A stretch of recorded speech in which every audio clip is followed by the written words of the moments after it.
My husband has stopped snoring every night. Now he giggles instead. It happens throughout the night. My husband spends those 8 hours giggling at varying volumes. I'm fairly certain that it never stops completely, but during the quiet spells, I finally manage to drift back to sleep. I actually found it cute at first. Until Neil started acting strangely during the day, I was fully considering posting this on some other subreddit designed for quirky little anecdotes.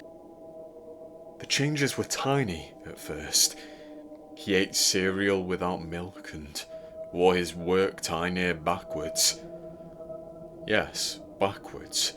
It sat askew on his shirt, fully tucked under the lapel of his blazer. "Have you been sleeping well, Neil?" I asked one morning. "Perfectly well, Lottie," he chirpily replied, whilst nibbling on half-frozen bread.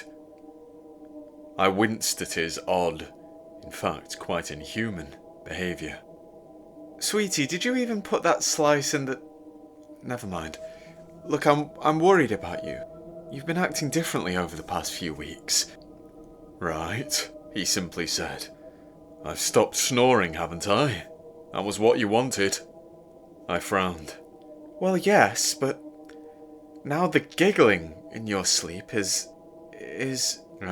Neil interjected. Distracting? I suppose I'll have to find a way to stop that, too. Now, I'm aware that none of you know my husband, but believe me when I say that these blunt, mechanical responses were uncharacteristic. And things have only worsened over the past month. He's become so sincere. He used to be sharp and witty, not blunt and impenetrable. That's really the best way to describe it. He's not Neil. Not anymore. I have no idea what's happening in his mind.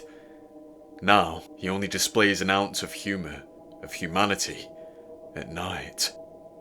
Even then, there's no longer anything very humorous to me about his giggling. In fact, it makes my toes curl. I've been wondering, how did you stop snoring, Neil? I asked at breakfast, after another couple weeks of noticing small peculiarities in his daily routine. You used to snore most nights, but you've not done it for nearly 2 months now. You just sleep talk. Well, sleep laugh. Neil blankly replied, I found myself a life coach. I laughed, crossing my arms and leaning against the kitchen counter. A life coach? That's what I said, my husband answered. He's the best.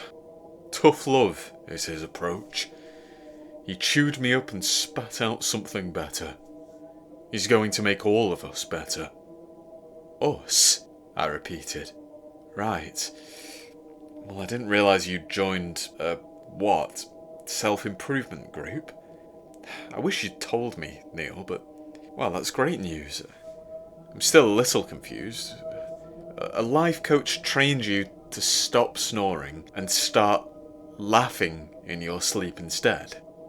I said I would fix the laughing, Neil icily hissed, before lifting his eyes from the morning paper to offer me a wretched smile. It was so slight and stiff. Like every other behaviour he'd exhibited, it wasn't natural for my husband. There's no other way to put it. I gulped, feeling a change in the air, feeling stifled in that room. Neil, I'm not telling you off. I wasn't even telling you off a couple of months ago for snoring.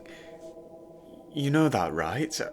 I was just saying that it had been stopping you from sleeping, Neil finished, interrupting me again. And I am sorry. I'll be better, Lottie. I really don't know how to explain what his demeanour was doing to me, but I know that it left me instinctively wanting to flee. I found myself near subconsciously shuffling towards the kitchen door.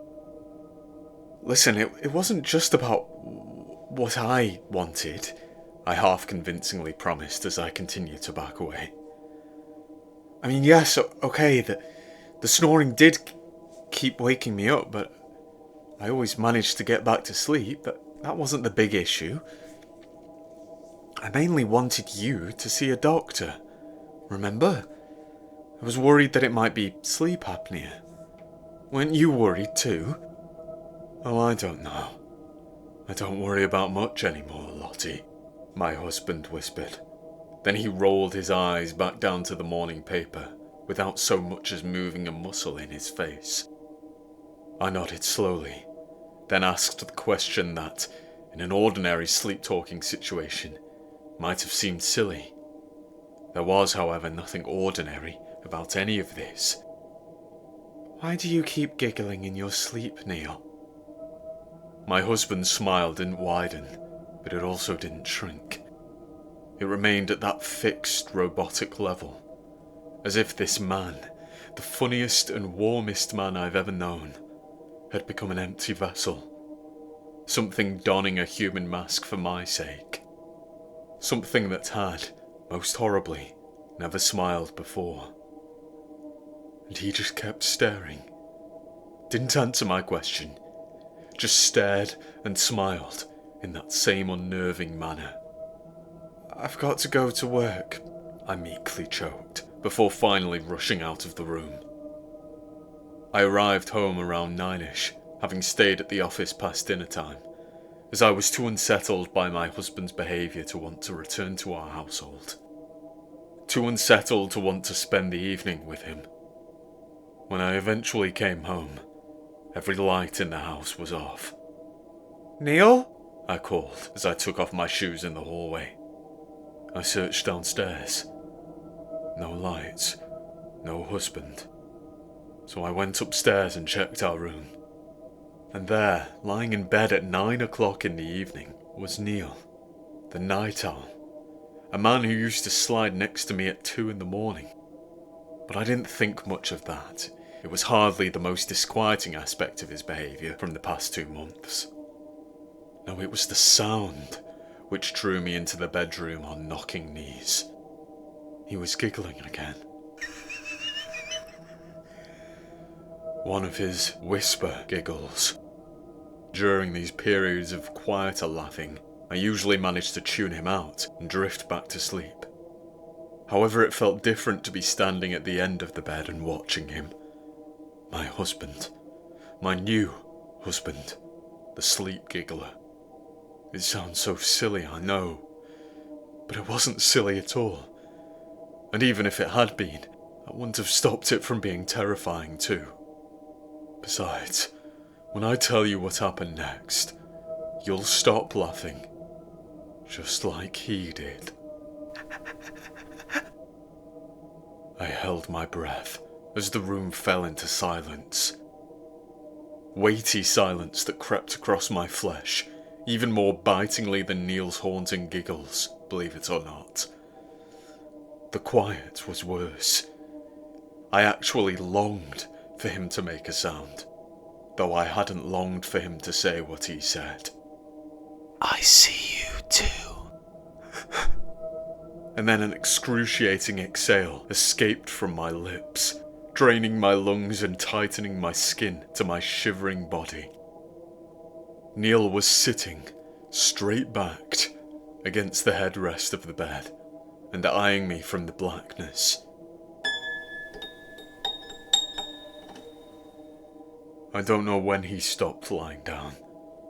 Was he ever lying down? I'm still not sure. After all, my eyes had taken a moment to adjust to the darkness of the room. Was he sitting like that before I even entered?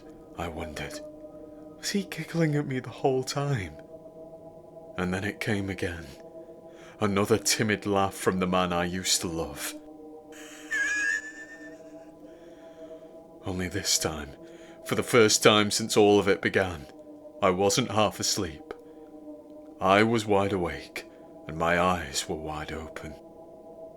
I was looking at Neil, the man whose face I could distinguish more and more with every passing moment. I finally understood what I was seeing. Then I dry heaved, and my scream was buried somewhere in that hacking sound. It spilt out of my quivering lips as I started to keel forwards. From Neil's lips, which stood marginally open as chortles flowed out, came a finger. A withered finger with a bruised nail.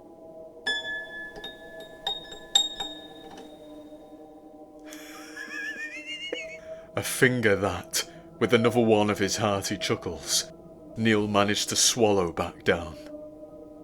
Through the flesh of the thing's neck, I saw that lump travel down his throat. 5 finger-shaped lumps pressed against the outline of the skin until they disappeared below. I didn't find words.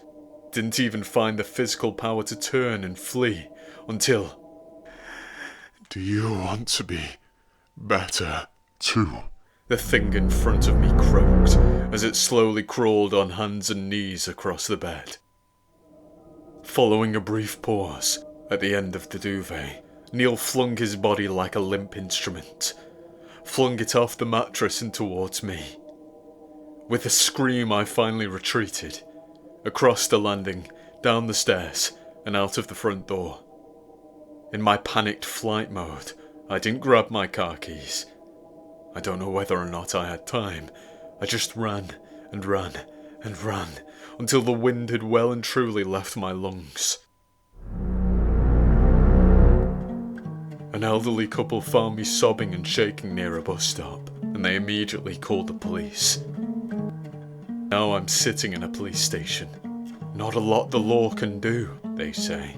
No evidence of assault, they say. So they won't protect me from it, whatever it may be. But I'm not going home. That would be insane. I need to leave. My husband is gone. I want to cry about that, but I'm still in flight mode. Should I run? Run and pray that it never finds me? No, it's going to find me. I'm sure of that, because I keep replaying Neil's words in my mind. Words that make me think this thing chose my husband.